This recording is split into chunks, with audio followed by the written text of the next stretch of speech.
I love the way Tom thinks about things and his opportunity to bring influence into where the church is headed and how we connect groups together.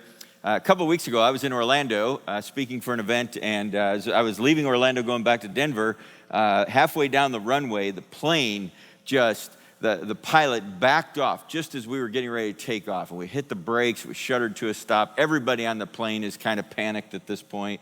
And that's the second time that's happened to me. The first time, I was living in Fort Myers, Florida, but I was working in Cincinnati, Ohio. I was in my mid-20s, and I was flying on an airline that at the time was this kind of Walmart of airlines, right? They were Florida Express. They flew up and down the East Coast.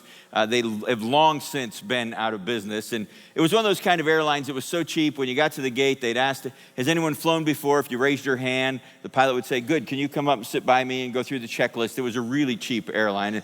And I fly a lot, I travel a lot, and I'm not a nervous flyer, but we're going down the runway, and about a third of the way down the runway, the pilot doesn't hit any brakes or anything, but he just backs the engines off, and we rolled for a long ways. We came to a stop. He sat there, and he revved the engines of the plane up and down for several minutes. It was late at night. There was no weather, no traffic, and he turned the plane, and we started going the other direction down the runway. Everybody on the plane's leaning forward like somehow that's going to help us out, and this time, we're just nearing takeoff when he backs the engines off and slams on the brakes and again sits and revs the engines up and down several times. Seated next to me was a woman in her mid-70s, and it was her very first time to ever be on an airplane. She was going from Florida up to Ohio to visit some family, and she had never flown before. But she was the only person on the plane not nervous. I think she was just thinking, well, they got to warm this puppy up a few times before they finally take off. And the pilot came on after a few minutes, and he said, folks, we're having a problem with the plane. It's like, well, hey, thanks for that announcement. And then he said this, we're going to go back into the terminal and change aircraft because it's our policy at Florida Express. If there's something wrong with the plane, we don't fly. That's a marvelous motto for an airline. Just straight up, Safety first is a great motto for an airline, but it's a terrible one to live by, isn't it? Because everything we do of substance requires some level of risk for us. Relationships require risk. Going to school takes risk.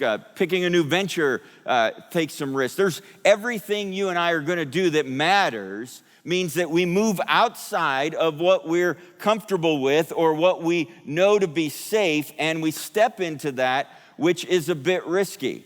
And I think God's message is a risky message.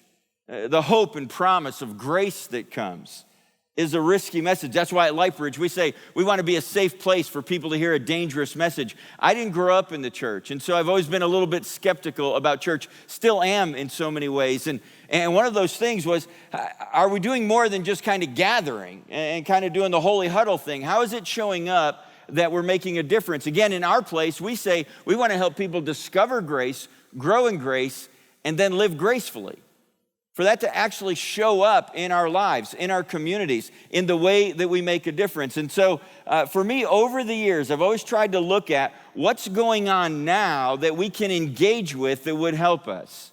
I was with a bunch of business folks, CEOs of a number of large companies that if I were to give their brand names, you would be familiar with them. And I was invited to sit in a kind of roundtable discussion about where the future is going. And it was fascinating to hear what things might look like, what they're projecting down the road.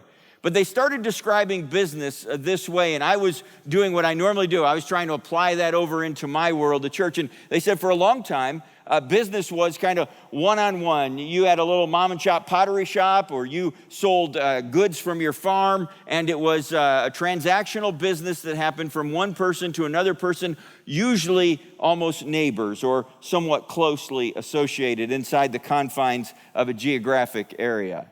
And then disruptive business came when we became pipeline companies. Pipelines are businesses that produced a product and they shoved it down the pipeline, and consumers were able to consume the product. And the larger your pipeline, or the more pipelines you could create, the larger your business was. And for a long time, business operated that way. Then about 35 years ago, the more significant disruptors in business became portfolio companies. And portfolio companies provided lots of things. Walmart was one of the first portfolio companies that existed on the planet. And Walmart sold, everything from grapes to gerbils. You can get whatever you want at Walmart. Now we've got Amazon, and we've got a lot of opportunities for multiple ways for products to distribute. And a lot of times the church has operated like a pipeline business. We provided content. We said, here's when you can come and get it. Here's where it can be useful to you, and come to this spot. And we push product down for consumers to consume. And then the birth of the megachurch coincided about the same time as portfolio companies started gaining traction. And I remember at LifeBridge when we were saying, what can we do to get people to show up? How do we create open doors? How do we create other ministries? And we started providing everything. And you can go to churches all over the country now that have something for everybody. And then they started talking about the most disruptive businesses today, and they believe in the coming years, are platform companies. And platform companies don't actually make any products. Platforms do two things. First of all, they allow something to happen that already wants to happen. They allow something to come into play that already wants to take place. And the second thing they do is they turn consumers into contributors. Who knew that 200,000 people wanted to take their car and turn it into a part-time taxi? Who knew that 2 million people wanted to take that spare bedroom and turn it into a vacation rental or hotel room? And who knew that 2 billion people wanted to take their content and put it on Facebook for everybody else to consume and to see? And so I was sitting in this meeting listening to this and saying, what if the church could be more like a platform? We want to bring opportunity to allow something to happen that already wants to happen. People want their lives to count. People want to make a difference. People want to see real issues get resolved in their neighborhoods and in their communities, and they would like to be a part of that. They don't have a mechanism. They're not sure how. There's a lot of barriers to entry for them on that. But what if we allowed something to happen in the church that already intuitively wants to happen? And then a bigger deal, because isn't this the church from what we see through Scripture? What if we turn the consumers into contributors? What if people use their time, their gifts, their resources, their opportunities to be making a difference? And so for me at LifeBridge, there were I'm a simple practitioner. I'm not as bright as Tom is. I don't have the depth of thinking that he provides to some of these things. I've looked at it from simple, in our environment, in our community, how does the church begin? And it started driving some questions for us. So the first question I asked when I got there was, how do we get people to come to church that don't go to church? So I wasn't any different than everybody else that I knew was trying to help their church grow. How do we get people who don't come to church to come to church? So we did what everybody else has done. We did some attractional things. We opened up side doors. We focused on children and families because that was a big deal, mover in the needle. And our church started growing. And we went from a few hundred to over 1,000 to almost 1,500. And I was burdened by, are we really making any difference? We've had a lot of people come to Christ, and that's a big deal thing. But are we seeing any difference in our community? Which led to the question, if our church disappeared, would anybody care? Would it really make a difference? I mean, they might miss our Christmas event. They might miss where do we go on Christmas or Easter if we decide we're going to go to church somewhere. But would they really miss us? Were we a part of the community at all? Which then led to this question, and just a rephrasing on Tom's introduction. We weren't asking the question, how do we be the best church in the community? We were asking the question, how do we be the best church for the community? And there's a huge difference in those two questions.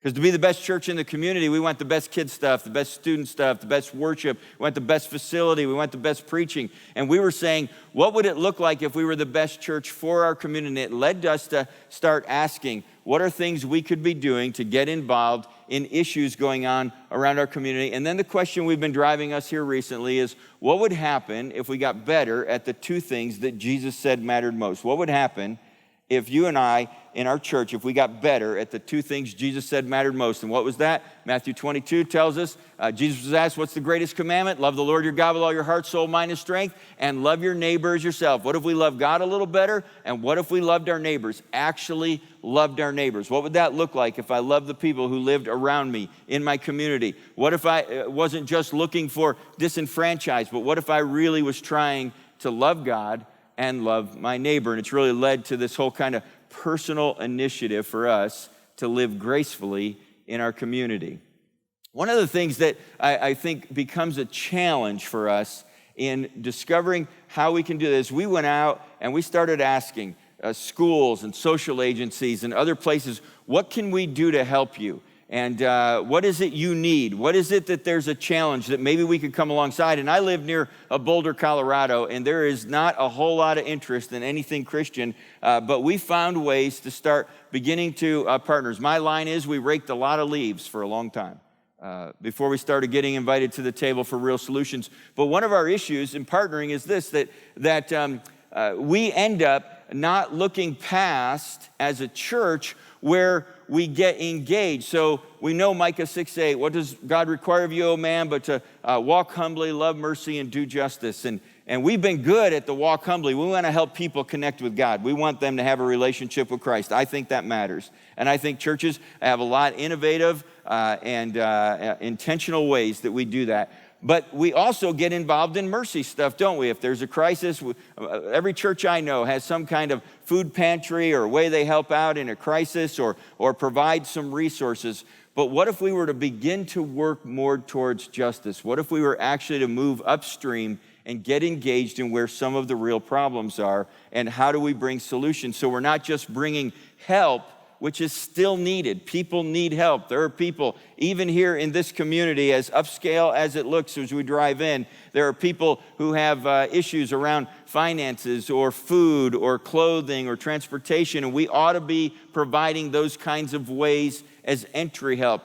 But the problem with our helping is that we've created such dependencies. And the thing that Sat Talks has been talking about is how do we begin to move toward creating real-world solutions that actually begin helping solve some problems. And so our church took that journey, and it led to a couple things, but one of the keys to that was getting past what Professor Herbert from Fuller Seminary calls the bounded set mentality. And here's what a bounded set mentality says. Do you believe like I believe? If you believe like I believe, then we can partner together. And one of the problems we've had in the church is we can't partner because, after all, those people don't quite believe like I believe. And you know what happens in that circle? That circle never gets bigger. It always gets smaller. That's why there's 30,000 denominations on the planet today. You know, you like ice cream, I like ice cream. You like chocolate syrup, I like chocolate syrup. You like strawberries on it, I like strawberries on it. You like whipped cream, I hate whipped cream. Can't have anything to do with you anymore. That's been our problem. What if we move to a more centered set strategy which says this, do you care about what I care about? Because if you care about what I care about, then people of faith can work with people of goodwill to begin solving some problems. And that led to us partnering with the school district. We provide today 90% of the mentors in our St. Vrain Valley school district. It's led to partnerships in government. It's led to partnerships in social agencies. We've looked for ways to make some intentional differences. We launched a thing. We were starting to help out single moms, the fastest growing households in America. And so we leaned in and we started providing some transportation issues and finance, and we had a clothes venue. It was new or gently used where they could bring their kids to shop. But it led to something more than that. How do we help single moms deal with improving their job skills? And so we talked to universities in our area to giving free tuition. We have people who've left their jobs to come and help single moms. We work at employing them. I love watching the single mom stories of transformation, of mentoring. Last night at our church, we had 100 or 200 single moms and their kids. Most of those kids were in a personal mentoring side. And then we shifted over and got engaged in helping them increase their ability to meet their own needs. Pearl Group, America's Kids Belong. We got involved in foster care. How could we help out? And we started providing foster families. And there are 400,000 kids in the foster care system. 100,000 of those kids are eligible for adoption. What would happen if we could get engaged in that? And so our church started finding ways to work on that problem. And we took the number of kids in Colorado from over 800 to under 200 because we help find homes for those kids, telling their stories. When a kid ages out of the foster care system, over 80% end up homeless, addicted, pregnant, trafficked, or in prison, or some combination of those. And it costs the local community over $300,000 in the lifetime of that child through their adulthood. What if we got involved? And there are 22 states now. We've launched America's Kids Belong, and it's all over our country helping with this issue. In other words, if we simply look past ourselves, there is opportunity. There is opportunity for us to make a difference in real world problems. But it takes us getting past ourselves, seeing beyond, seeing the needs, looking at what's out there. And so my encouragement for the church is, what would happen if we would step outside of our comfort zone and get engaged in the real issues around us? Because there's opportunity. There is opportunity to make a difference. Thanks.